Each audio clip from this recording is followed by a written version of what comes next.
Welcome to the Nerd Party.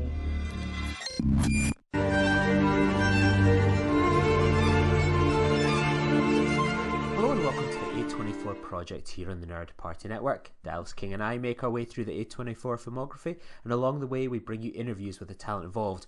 We're also a former Film Stories Movie Podcast of the Month. We've been in the top charts in the UK and America for film reviews, and nearly 100 5-star reviews for the podcast on iTunes across the world. And we've had Robert Eggers, David Lowry, Lulu Wang, and so many more in our podcast, yo!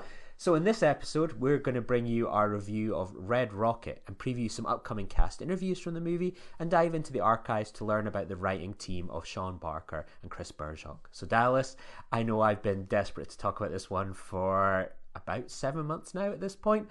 How's your kind of hype levels for finally reviewing Red Rocket? I'm cock-locked and ready to rock.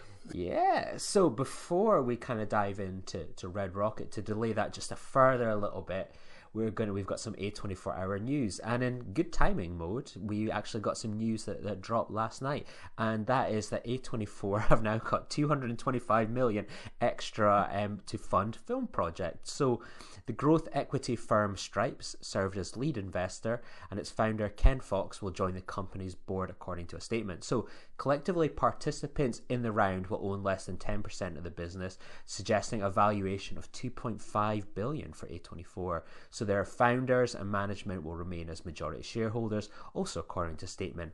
And this funding marks the first real equity investment since the company's founding all the way back in 2012, a decade ago. So Dallas, this was some surprising news. There was talk last year of like, are A24 going to sell up? What were their kind of future goals? But, you know, I wonder how much of that 2.5 billion is down to us, you know, kind of covering their filmography, maybe bringing people in. What did you think to this news last night? I mean, I think the valuation is probably entirely down to those mysterious candles which they sell. When you were breaking it down like that, I just had this vision of like an episode of Dragon's Den with like an A24 rep going in, and then like Tuka Sullivan sort of sitting there and going, "Your valuation, it's crazy, 2.5 billion. I mean, that is a lot of money, considering. I think was it MGM sold their back catalogue to Amazon for 6, and that like included the Bond films and stuff like that. A huge valuation and price tag. But you know, I mean, when you can do a great job of selling, you know, $50-$60 candles to film fans, you know, sure, why not throw a valuation like that on it? In some ways, you know, the guarantee of more funding to go in, which means the more production, more distribution, that's all good. I'm kind of glad that it's come from an outside external investor as opposed to somewhere like Apple or whatever, because essentially that would lock in basically all A24 films to be streamed on Apple TV at some point, and potentially could have even reduced the theatrical window on some of them. So the fact that it's a external investor is good. There's no loyalty to particular streaming sites or things like that. And there's probably less input from a studio side in terms of the content that is made. What will affect them, of course, however, is, you know, financial hedge funds and private investors and stuff like that. They will want a return on that investment. And I think it's safe to say that a lot of A24 titles might struggle to recoup a huge amount of their investment. I mean, I think it was like Hereditary is still like the top grossing A24 film worldwide, and that's only like about $180 odd million. So depending on which titles you know they produce going forward, I think they will struggle. I guess we'll just have to see going forward if their strategies change in terms of how they market films, how wide their distribution is, and stuff like that. But clearly, I think it links into the news that we sort of had on the last episode, where it was talking about how they brought in a couple of people from sort of BBC Film and stuff like that from the UK to, you know, strengthen their international arm. So clearly, you know, the funding is going to be going towards that. So Yes, I think it's good. More A24 films is always good. I would just be interested to see if it changes their methodology at all in terms of requiring slightly more commercial titles that will guarantee investment, which then maybe offsets a few of the riskier choices. I think for me to take another perspective, I'm really excited for the film industry. To be honest, it has been, especially the independent one, it has been absolutely battered in the past 2 years. I think we're approaching sort of the kind of 2 year mark since we all went into lockdown for the first time and thought this would be over in a few months. You think of the amazing actors, performers, best boys, carpenters, set designers, set makers, script writers, all these people, cinema chains, industries, independent film festivals, they've all lost out on jobs, opportunities. And something like this is going to be a really good opportunity for that. You think of, they're not going to spend 225 odd million on making 225 odd kind of Moonlights.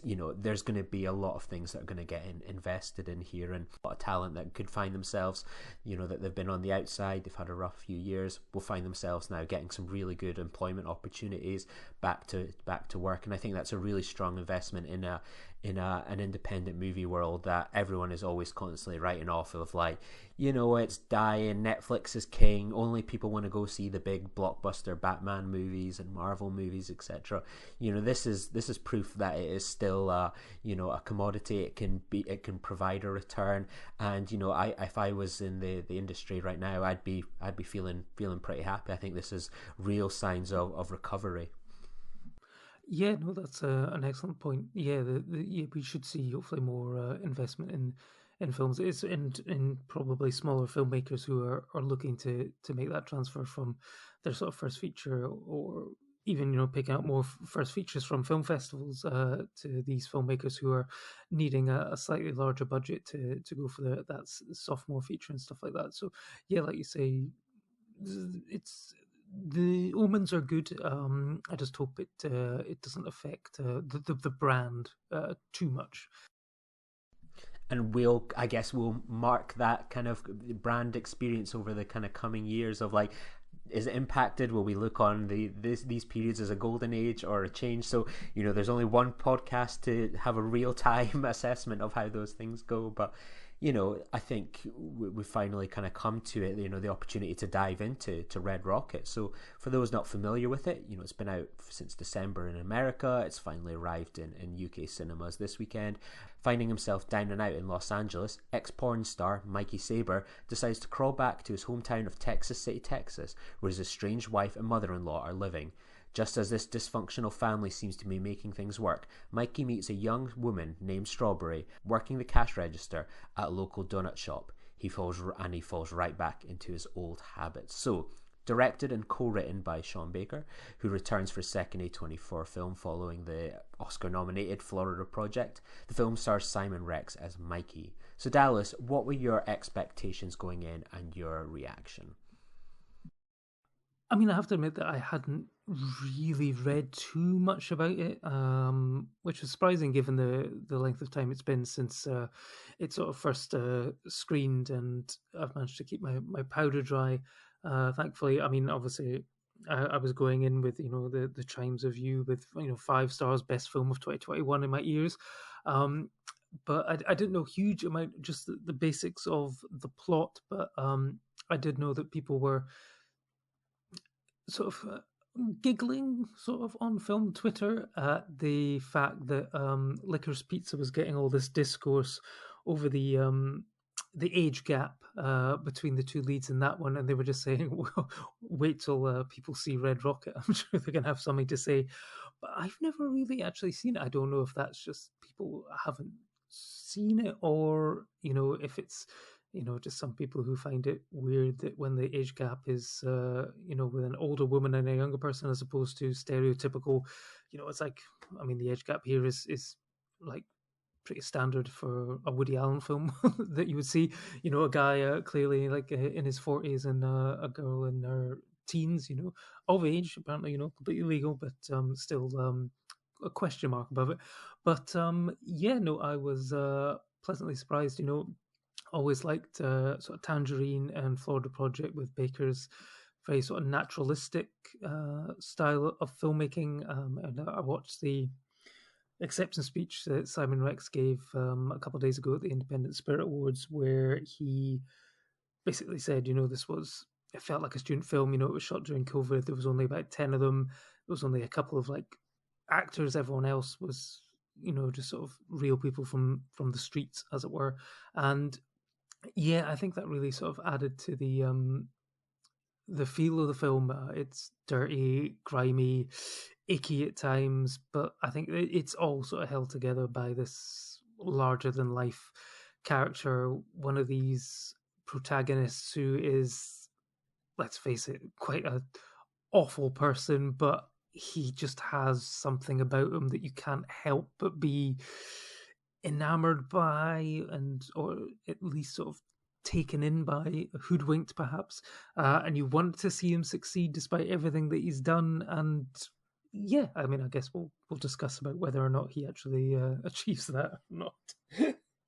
Yeah, for me, I went in very similar to yourself. I went in incredibly blind. I knew I was in sort of the bank for this film kind of beforehand. Like, I love Sean Baker, and the only thing I knew going in back in October, because I saw it at the London Film Festival, was sort of like a one sentence kind of summary, which was like, a former porn star returns to his hometown, and I'd sort of seen the picture that probably most people have now of Simon Rex's character riding a bicycle. That was all I kind of knew. I'd had such a long day with work. I'd kind of had to go down to London that morning for work. We had like a work dinner and drinks for about 7-8 hours, and I was so exhausted, a little bit drunk, very full, and it was like this kind of 9 o'clock at night screening, and I remember just getting kind of comfortable in my seat, and I just didn't know what to expect. There'd been no, I think there had been a trailer by that point, but I was like, I'm seeing it next week, I'm not going to bother. And I remember just sort of coming out, and I'll certainly dive into it more, of just being like, this is one of my favorite films of that I've seen it all year, and it was the first film I'd seen at the festival that year, and I thought, oh my god, we're in for like a vintage year. Didn't turn out to be the case for that, but I just loved Red Rocket, and it's been one of those movies you watch and you just have that excitement to talk about it with people, to dive into it, and we're going to do a little bit of that today. So I think what's best to kind of do is almost break it down into kind of characters in a way. We'll kind of look at Mikey, Strawberry, the supporting cast, and obviously, Texas City, and maybe kind of look at sort of some of the filmmaking elements as well. But, kind of Mikey Saber is this, I've heard of it described as, the worst insult you can give someone is a suitcase pimp. So before we kind of dive into that, let's hear from his movie wife, Bree Elrod, who plays Lexi, on Simon Rex and their relationship in the film. I am doing this tonight. You're probably gonna start a fight. How did you and sort of Simon then kind of, when it was both of you, how did you sort of work together to kind of bring this, really deep and damaged relationship to life? Did you sort of have different discussions so you were kind of in sync about kind of that past, or did you sort of kind of come together with very similar ideas?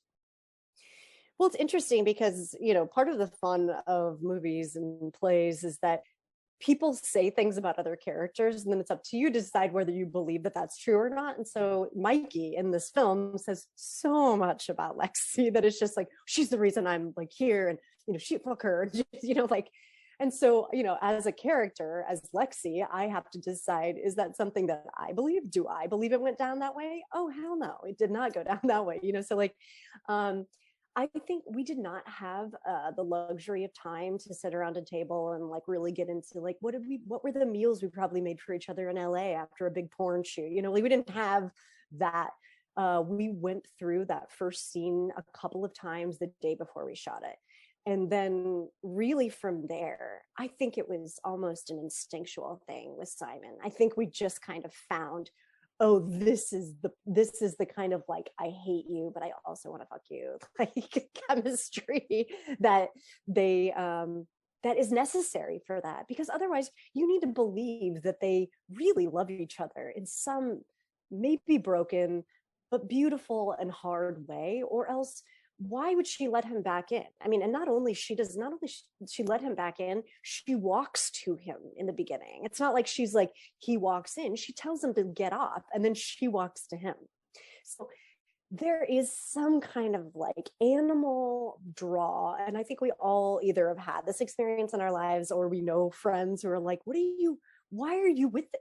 And it's just something chemical that, is. And so I just feel so fortunate that Simon and I both kind of had that we were able to, and within that, we were able to kind of find their history and be like, oh, you know what? I bet they hated this, or I bet they loved that.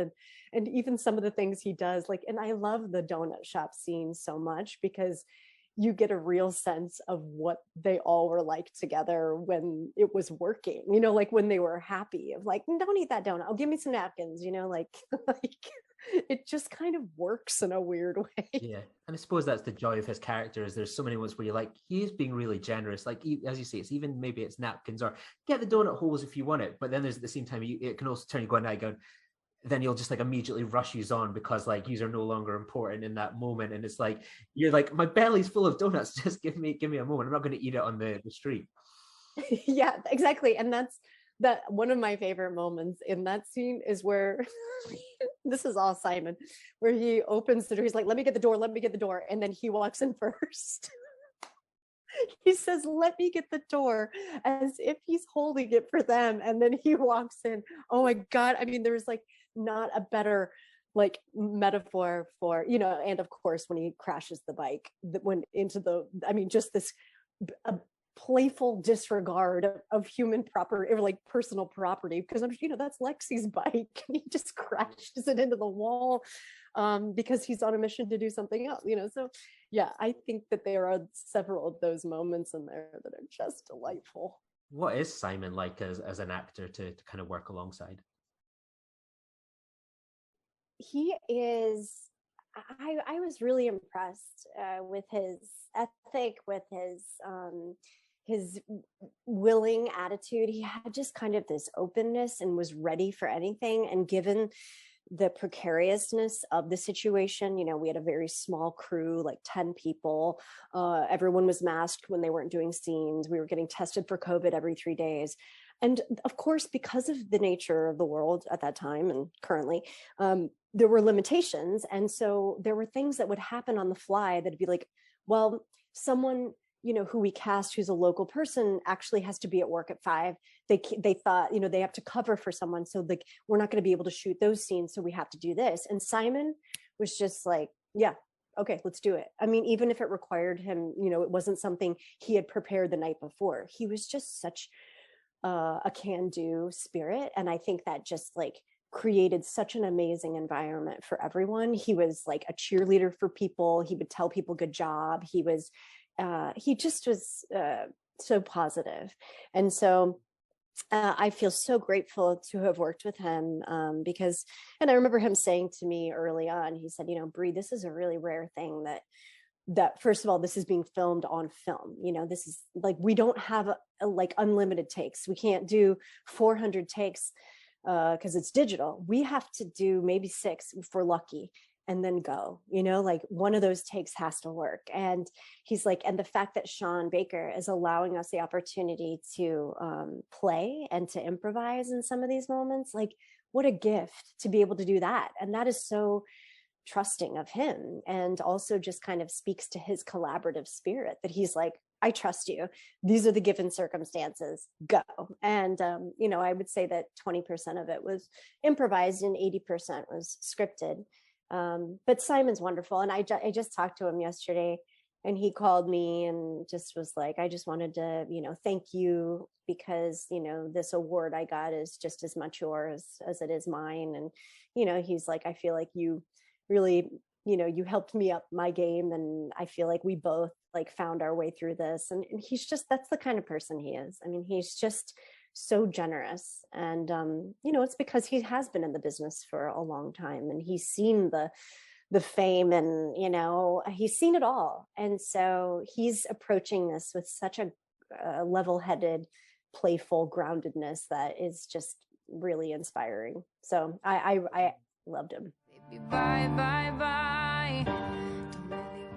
So I think it's safe to say that kind of Mikey is this sort of charismatic dirtbag, you know.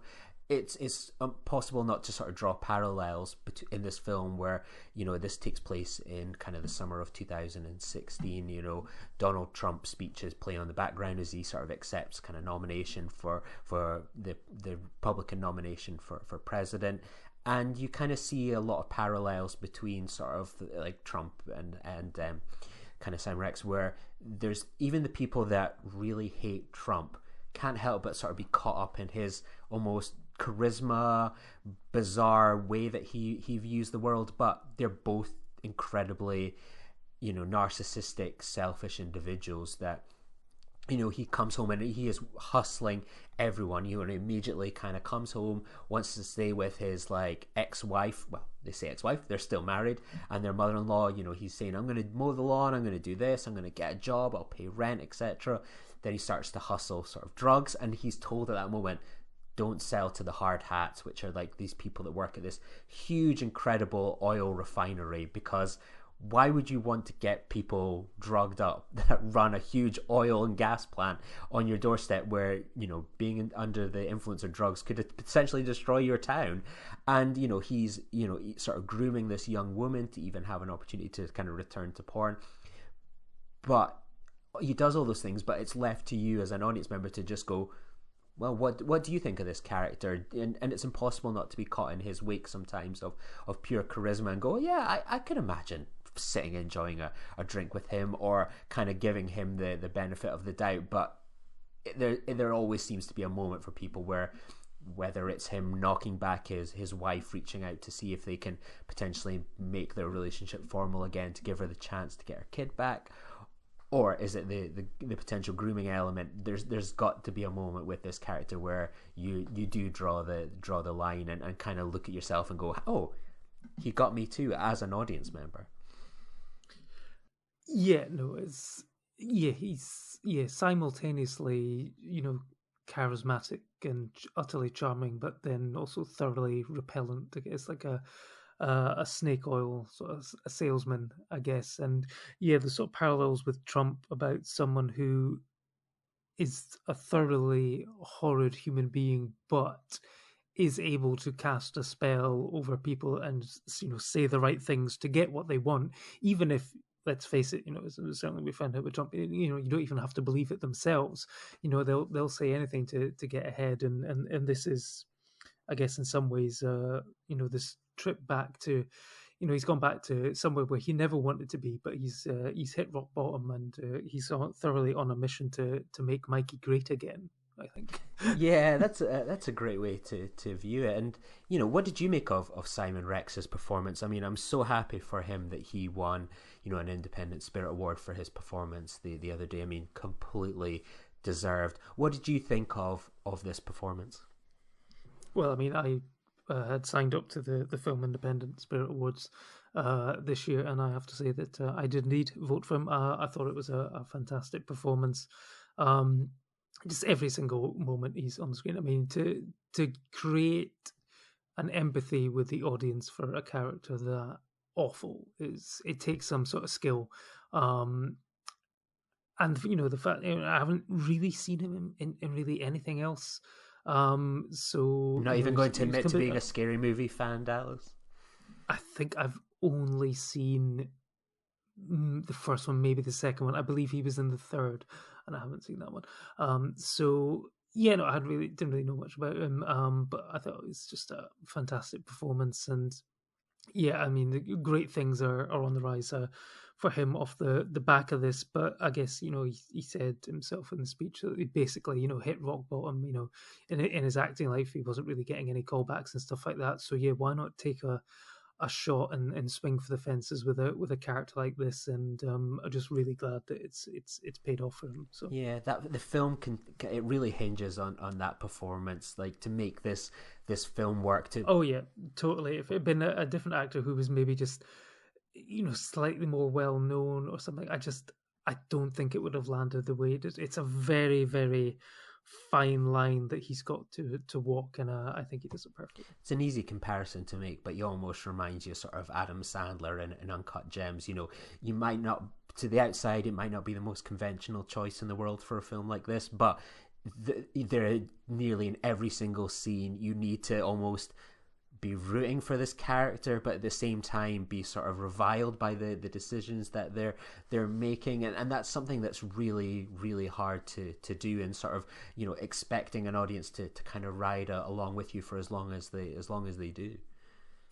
Yeah, I think with Howie and Adam Sandler in that one is that, yeah, he was a bad husband, not a great father, not a great businessman either, but you know, I don't think he was as, there wasn't as, you know, he wasn't as awful as Mikey Saber. It's just that Howie had this terrible habit of making awful decisions, whereas, you know, that sometimes he wasn't even in control of what he was doing. He was just spiraling out of control. With Mikey, a lot of it does seem calculated and planned, and that he knows exactly what he's doing the entire time, and that's what makes him a worse person, but at the same time no less compelling. Yeah, absolutely. So let's dive into one of the other kind of characters of the film that almost brings up their own kind of plot line, and that is Strawberry. So she works in this donut shop. She's this, you know, attractive sort of alien-like character that works in sort of the donut shop, and Mikey comes along and views her as this sort of ticket back to pornography, that they would do films together, they could perform, and they would be something that could really attract attention. So he begins the sort of process of essentially sort of grooming her, of like getting her to kind of view that the idea of working in the porn industry is probably a much more appealing idea than sort of serving donuts in Texas City. So what did you make of Strawberry, played by Susanna Son, one of these sorts of unknown actors, again, that sort of these movies by Sean Baker are sort of really well kind of known for? Did you sort of get this extraterrestrial in Texas feeling from her? I mean, I voted for her as Best Supporting Actress at the Spirit Awards. I thought it was just one of those sort of star-making turns where she just sort of lights up the screen whenever she's on. And I mean, it's clearly like a conscious, you know, decision on Sean Baker's part about how she's shot and how she's lit. You know, there's this almost sort of like fairy tale sort of sheen to her whenever she's on screen, when she's viewed by Mikey as this, you know, path towards redemption, even if your path is basically going back to the porn world. You know, when he first arrives in Texas City, he's like not trying to make a big deal of who he is, he's just trying to get a job. But if after every interview where he's been dodging questions about his long gap in his career history and stuff like that, he basically has to admit and just Google Mikey Saber, log on there, and then goes through like the number of hits he's got and the number of awards and stuff like that. And for a while, you know, he doesn't, you know, have the truth with Strawberry, but she finds out on her own, and you know, to his surprise, she's not completely repelled by the idea. She's kind of attracted to him even more, and that's when he sort of starts the relationship seems fairly consensual. It's just the paths he starts to walk her down, and sort of like, oh, why don't we just make a video just for us and stuff like that, in order to get her more open to the idea of moving to LA.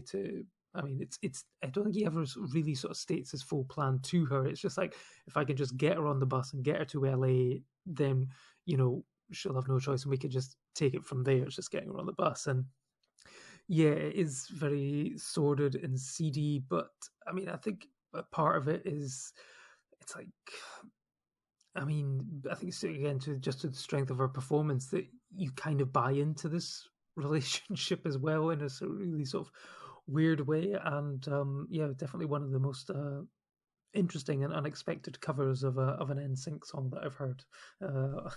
Yeah, so that cover is brilliant. I don't know how many times I've listened to that in the past few months, but I think it was something I was unfamiliar about. And yeah, it was this idea that actually, you know, as much as he's sort of a porn actor, kind of this Mikey Saber, that he is a kind of suitcase pimp. So I went to kind of the ultimate resource for things like this, and that is Urban Dictionary. And a suitcase pimp in its word is, in the porn industry, a suitcase pimp is the unemployed boyfriend slash husband of a porn star who takes care of the details of the star's personal and or business affairs. So, you know, you can almost get that impression of Mikey as this down and out kind of porn actor, and that, you know, Strawberry is essentially going to be the star and he's going to be the hanger on. And, you know, there's almost that sort of very sinister edge, and you describe it perfectly there, of like, just need to get her on the bus, just need to get her to LA. And, you know, the reality of that might sound slightly romantic. You know, we're going to escape to LA. You know, if I can get her on there, we've done a great job. It's a turning point for the relationship. But the reality is, you know, she'll be someone that's kind of far from home, cut off from a family in a strange city. And, you know, who knows where things can kind of go down. And, you know, that's how people perhaps get kind of trapped into things. Pleasure, I think, is a perfect sort of film that you could do a double bill with, of what happens when you get off the bus in LA, and how the idea that you could have of the industry is entirely different to what you actually experience when you get there, and the level of exploitation and coercion and stuff like that within the industry. It's like, you know, that if it does indeed go down that path, that things will probably not end that well for her. Mikey might get back on top, but I'm not sure how long Strawberry would last. You know, he talks about making her the star, but then, you know, it's all gonna be, you know, it's still gonna be the Mikey show. And, you know, I think there's that interesting scene where they talk about, what's it, one of his awards was best oral or something, and everyone keeps questioning, is it, why are you getting the award? Basically, isn't it the women that are doing all the work? And he basically tries to explain about all the different stuff that he's doing while he's receiving oral sex, and it's like, really? You know, there's not just these key characters. You know, with Sean Baker movies, he has this reputation of casting people, finding them on the street through Instagram, etc. And one of those was Brittney Rodriguez, who plays June. So let's hear her story.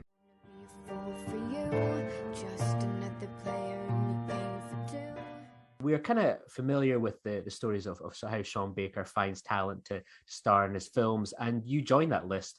I read that Sean came across you while you were walking your dog. How were you approached, and what was your reaction? I think we kind of spotted each other at the same time. We were kind of crossing each other at an intersection, and I was going this way around the block, and he was coming this way. So we ended up meeting again. We ended up crossing each other's paths again. And my initial reaction, I was a bit cautious because it was a random vehicle approaching me, and it's in the height of COVID. And I'm just in a neighborhood that, you know, not too many vehicles are going to pass you and just stop you and be like, hey, what's up? So I was cautious at first. It was different. And when he started to talk to you, what was his sort of pitch to kind of firstly put you at ease and then sort of like convince you to get involved in this project? So initially he introduced himself as a independent film director. The way he came off, he was very friendly. So it was easy for me to want to see what he was talking about. And so he ended up handing me 2 different cards. Actually, I have those cards. I could show you. So he ended up handing me 2 different cards. This one with Bunsen and Booney, his dogs. And it just gives me his information. And then he gave me a piece of a parking ticket. But it has the Florida Project on it. And he's just like, I did the Florida Project with Willem Dafoe. And in my head, I'm like, who the fuck is Willem Dafoe? And he's like, Green Goblin. And he could see it on my face. I didn't have to say it. He could just read it. And so he's like, the Green Goblin. I'm like, oh, okay. I know what you're talking about. He's also on like Once Upon a Time in Mexico. And so I immediately knew who he was talking about. I went home. I watched the Florida Project and their interviews. And I'm like, oh, man, I'm going to love working for him. I wrote him immediately. And it kind of just went from there. So what kind of followed next? Like you're in, do you sort of have to like formalize in terms of like an audition or kind of casting? What kind of followed next? So we pretty much had a nice little conversation, our initial meeting. What kind of followed next was us meeting at Rayo's Bakery, and we kind of just talked a little bit more. We kind of got into a little bit of my backstory and whatnot. We had like one more conversation after that, which is where I ended up receiving the script.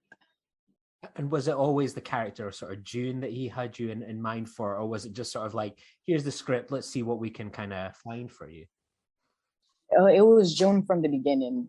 He said the way my person resonated with him, he thought of June. he thought we fit perfect together. And so it was always June from the beginning. When you got that script, what was your kind of reaction to it, and then sort of this character? So before I even got to fully read the script, he also gave me The Prince of Broadway. He gave me Tangerine. So I watched them just to kind of get a take on how he likes to deliver messages and tell stories. And so once I got a feel for that as well, I liked the way he told the story in the script of Red Rocket. So I immediately loved it and knew that I wanted to be a part of that as well. And so kind of my reaction to June and the way she carried herself was like, I kind of felt like I've been there before. And it almost sort of reminded me of like, basically like if I could go back in time, but keep the same knowledge I have now, what would I do differently? And that's where June came from. That's fascinating. And do you know sort of many Junes? Is like a June a kind of common kind of character that you might see in a sort of Texas City or a Galveston? I mean, I guess it depends on what aspects that you're looking at of June, but just June herself, there's only one. You may hate me, but it ain't no lie. Baby, bye bye. We'll be able to hear these full interviews in the coming weeks and months on the A24 project. So, Dallas, what did you make of the supporting cast in this film? We have, you know, people kind of like Miss Fan, who runs the donut hole. We have June sort of helping with the pushing of sort of the drugs in the town.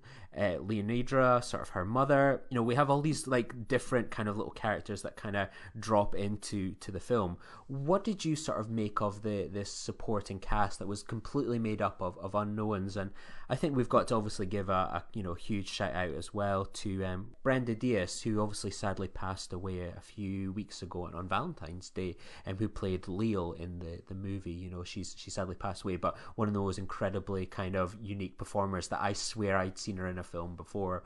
But what did you make of the supporting cast in this film, and was there any sort of highlights for you? Well, I mean, it's a credit to every sort of cast member that, you know, they seemed perfect for the part. You know, I wouldn't have been able to pick any of them out as non-actors. I think I thought they were all fantastic, whether it's sort of like Next Door Neighbor Lonnie by Ethan Darbone, or even one of the sort of brothers who is the brothers the pimps the drug dealing mums, like who you know is within the family business but clearly doesn't want to be. He'd rather be out partying and stuff like that, and always gets dragged along to these things. And like, you know, in one scene when they're sort of threatening Mikey, and he sort of turns on the light and he discovers that Mikey sleeps completely naked, and he's like, I didn't want to see that, that's not what I signed up for. I mean, it's one of those sort of great scenes. And yeah, no, the entire sort of cast is fantastic and really sort of adds to this I guess what was it you said the other day? You called it it gave it a sort of almost Louis Theroux documentary feel. Yeah, you could almost see sort of Louis Theroux sort of turning up with a camera crew wanting to interview Mikey Saber about you know, what he was doing, you know, following his exit from the porn industry. So that's exactly it for me. That was one of my big takeaways, was like, when I think of Louis Theroux, I think of these weird weekend documentaries, and in the past few years he's done, you know, a lot of exploration of sort of the opioid addictions in America, you know, sort of like these sort of almost flyover states and towns that people just pass through, and shedding light on kind of the peculiar, the interesting. And I think what's testament to sort of the supporting cast is they're all brilliant actors. There's no, you know, obviously there's only two, you know, professional actors in this, sort of Simon Rex and Bree Elrod. The rest of them are kind of locals to the area, but they all fit in so well to this world. And I think that I would just love to just have a big deep dive into that. How does Sean Baker find these people? How does he sort of direct them? And you know, like, there's that idea of like, these actors come in and they can be natural confidence, probably have that cockiness of like, this is my first acting job, and I've got this opportunity to be in this great film. I just think that's such a real talent, and you know, every one of them puts in a fantastic performance here. You feel a mixture of pity, and for some, you know, perhaps kind of like the next door neighbor.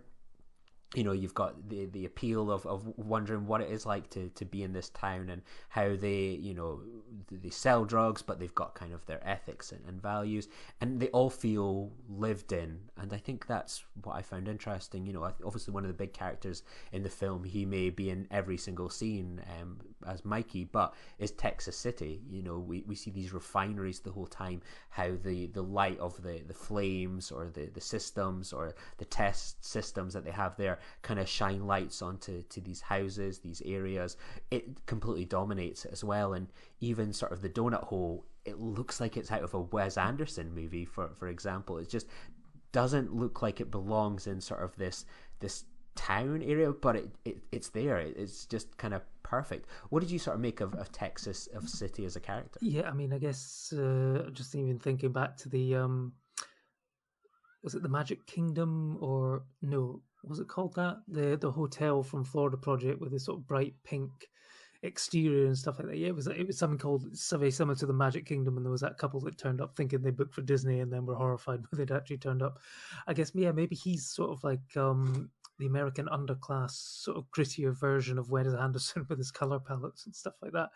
But I mean, when they were talking about how this was a student film and stuff like that, and they were said they didn't have permits or anything, and so basically everything would have had to be filmed essentially with natural light, or with sort of raw sort of get-ups and stuff like that. You wouldn't have been able to pay for lighting trucks and stuff, because you would have been drawing attention to what you're doing and stuff like that. So he makes the most of what he's got, and doesn't really add to the artifice. It helps sort of ground it in a reality. As like you say, these characters could be people you would just pass by on the street one day, and it's like, oh, I wonder what their backstory is, and then basically he goes and shows you. And he's done the same with Florida Project, and also Tangerine, sort of using real locations and real people to to add these things in. I think, like we were saying, with the actors and stuff like that, sort of being able to draw out these performances, I think because these films are made on such minuscule budgets and without studio pressure and stuff like that, I guess there is the ability to play around with the characters more, to have more rehearsal time, more takes and stuff like that, in order to be able to find the best way into these characters, and also the locations as well. And I'm sure that if someone was doing an A24 film location tour around the States, then that the Donut Hole would definitely be a firm stop on that tour. I've loved you endlessly when you weren't there for me. And film school was where it sort of brought you and Sean Baker together, was that right? That is true. Yeah, we both wound up at NYU. We were both growing up in New Jersey, like about an hour on the outskirts of New York City, suburban areas, and we didn't know each other, even though we were probably only about a half an hour away from each other growing up. But we met at NYU, and it was interesting. I think me and all the buddies that I met at NYU were going through the same sort of experience, where I could speak for myself, where, I finally was like, hey, I'm going to film school, NYU, great reputation. I'm finally going to meet like-minded people. And that didn't happen right away. For me, when I went to NYU, I found myself sort of feeling even like more of an outcast, because I think the culture at NYU, at least for me, just for me, was I was, I guess, crossing paths with a lot of students who were making fun of like movies like Back to the Future for being quote unquote too Hollywood or too mainstream. And there's nothing wrong with Fellini films, but that's what more of the direction they were headed in, and I was more of a Hollywood guy. They're like, oh, you should go to USC, and so I really didn't like it at first, and then I sort of, second semester met people like Sean Baker, and a bunch of other guys, Matthew Huffman, Kurt Leiner, all these guys that I still work with to this day, and we kind of joined forces, all kind of going through the same thing, and again, just formed like a creative little mafia of our own that we could, click, and our sensibilities were matching. Because back then, when I met Sean Baker, he wanted to make the next Die Hard, so we were all kind of clicking on movies like that. I think people often talk about when they think about the Florida Project, it's either a testament to the writing or the acting or both, is how much of that script is improvised by the actors and the kids, and how much free reign do they have, or are they very much actually working to a script, but they just deliver it so well because you've put in that time and effort into research, and that the dialogue you're writing is true to these type of people and not just sort of generic kind of scripts? Yeah, no, it's definitely okay. So there's always scripts, and let me back it up to Tangerine. So, like on Tangerine, I'll give you a perfect example. We had this script for Tangerine where a lot of times, so it was always important. You always have to get from A to Z in a scene, right?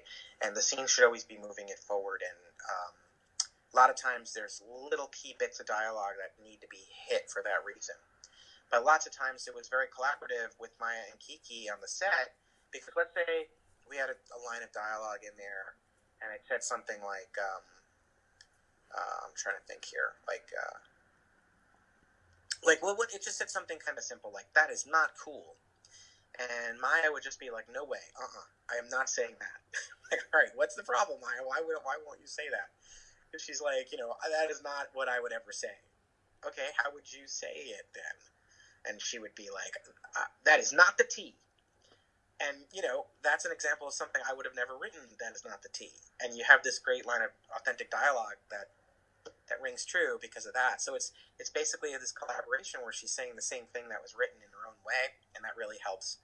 But it's never completely improv, except in certain moments in Tangerine, there were those scenes where it's just like Cindy and Alexandra walk down the street and bicker. And we would just need that little fill-in scene where we're following them walking, and we did want to encourage improv. And so we have lots of fun stuff with that. Now, with Florida Project, that was more difficult because we actually had, 104 page, 102, something like that, page script. And so basically, the kids... let me back up to casting. So that was a key issue for us. We needed children that could do both improv and memorize lines. And we were having a challenge finding one or the other. And so there were certain kids, we would create these sides, like little bits of dialogue that you send to actors before they come to an audition, and they would be able to hit them great. Like, they memorized every single word for word, and did it great.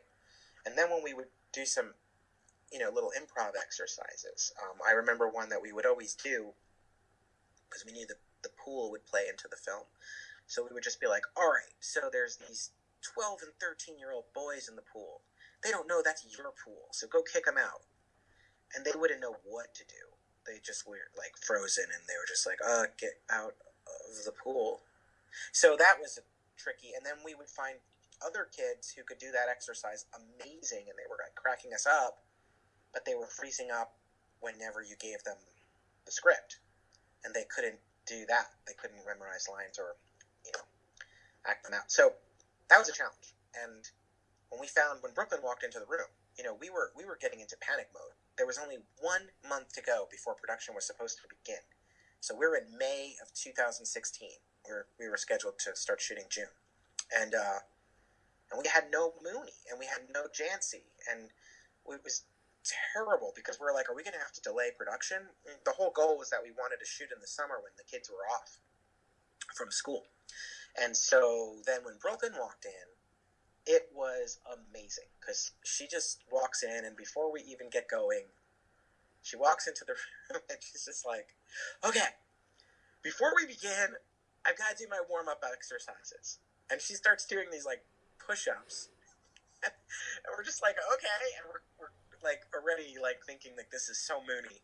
And then she could do the lines as scripted. She could do the improv, and she was like our little good luck charm, because then once we knew we found our Mooney, everything started magically falling into place. And Sean discovered Valeria in Target with her mom and told her about the auditions we were having, and then she comes in and she clicked with Brooklyn so well, and they were such a great team.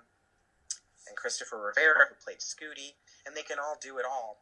And so then on set, we had an acting coach called Samantha Kwan, who was also just so invaluable and amazing, because she was working with the kids the whole time to have them memorize the lines. And really appreciate what each scene was about. So then, when we're actually shooting, they're able to go off script and make it their own. And then you have this sort of mesh where they're following the script, they're also making it their own, and it's this whole sort of like half and half thing where as long as, because you see, you can't really just have the kids improv, because then they're just going to talk about SpongeBob the whole time, and they're going to just want to, like, I remember all they kept doing was twerking, which is like, a lot of it made it into the movie. You see a couple of those scenes, but like, that's all it would have been. So like, you need to keep them on script, but also let them do their thing, if that makes sense. Or else, if you just kept them on script like an Aaron Sorkin movie, you know, where they had to hit every single ellipses, you know, it wouldn't ring true. It just wouldn't feel natural. Now it's time to leave and make it alone. So I'm curious to tap into your brain and opinion on this, because you can articulate this 1,000 times better than I do. Obviously, this film was shot on 16mm kind of Kodak film. What did you sort of make of the look of this film? Again, I feel it very much kind of lent into that documentary feel. What was your take on Baker's choice to use this, and what did you sort of make of the finished product? Well, I mean, I think he's someone who's never been afraid to film on a format that, you know, goes against the grain, so to speak. You know, there was much made about how Tangerine was basically entirely filmed on an iPhone, and I think he basically just chooses a stock or a filmmaking technique which adds to the story. And this is a gritty, real story, so he's gone with something that feels sort of more tangible and real, which is interesting, I guess, given the way that pornography is going. You know, like, people have always said that basically, if you're choosing a new technology, you know, if there's something comes along, whether it's VHS or Betamax or was it DVD or ultra definition DVD, it's like, well, it's always, no, it's Blu-ray or ultra definition HD. It's basically whatever the porn industry chooses basically wins. And it's interesting that, you know, pornography has gone from this sort of gritty lo-fi thing to, you know, sort of rather more glossy, big budget and stuff like that. So it's interesting that it has gone, he's chosen that way, but I think it adds to the story, because you do get that flip in the final scene, which is shot in a completely different style to anything that we've seen already. And I'm sure there's a lot to be read into that particular filmmaking choice.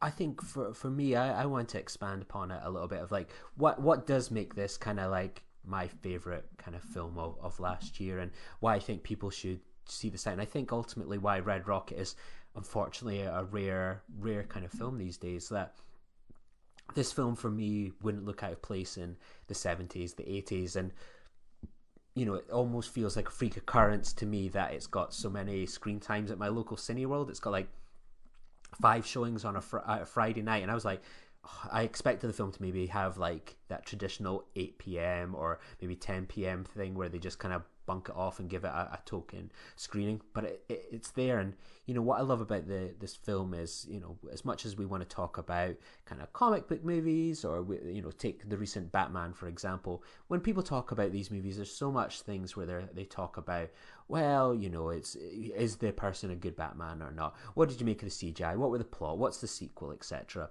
You know, there's very kind of little in terms of deep diving into, well, who are these characters? What are their motives? You know, things like you watch movies like that and everything is spelled out for you.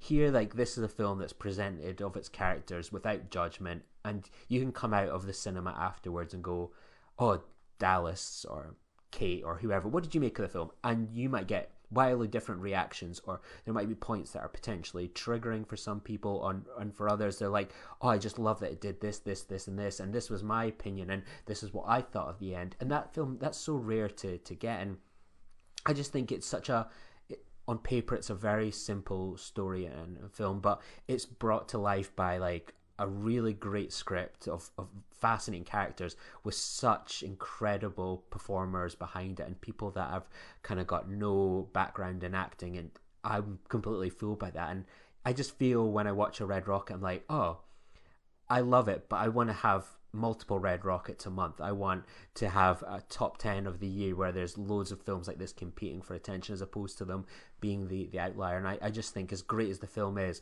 it's special that we kind of, you know, celebrate these type of movies. And I hope, you know, to take it back to the beginning, that this investment that A24 makes, they can kind of get behind more and more quote-unquote student films like this, and again bring new actors, talent, and support artists like kind of Sean Baker, etc., into the world.